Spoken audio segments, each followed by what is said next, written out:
Баршаңызға сәлем достар, каналыма қош келдіңіздер.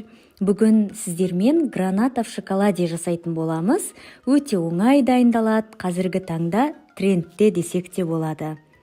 Анарымызды тазартып, ыдысқа үгіттеп аламыз. Және де кез келген шоколад түрін қолдансаңыз болады бұған. Дәмінің кереметтілігін енді айта алмаймын қыздар.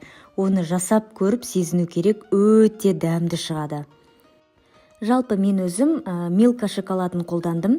Үлкен бір анарға 2 милка шоколад жетті. Қағазымызды төсеп, анарларды видеодағыдай өз қалаған формаңызда орналастырып аласыз толығымен.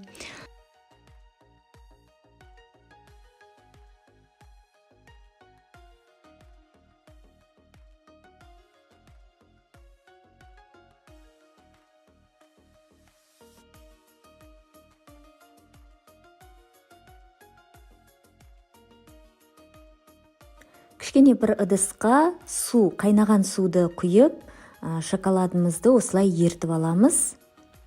Шоколадты негізі микроволновкада ертсеңіз де болады, өзіңіздің қалауыңыз қалай ертсеңіз де. Сосын үстіне ерген шоколадты пакетикке салып, анардың үстіне құйып шығамыз. Достар, каналға тіркеліп, лүпіл басып, пікір қалдырып қолдап отырсаңыздар, алдағы уақытта сіздермен бұдан да күшті рецепттермен бөлісетін боламын.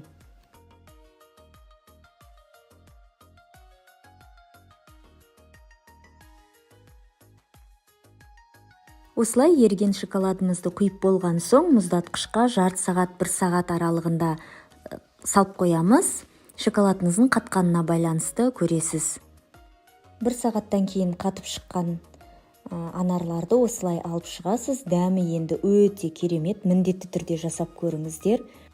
Шаймен ішуге өте күшті екен. Әрі пайдалы, әрі дәмді жасауға болады. Ас болсын.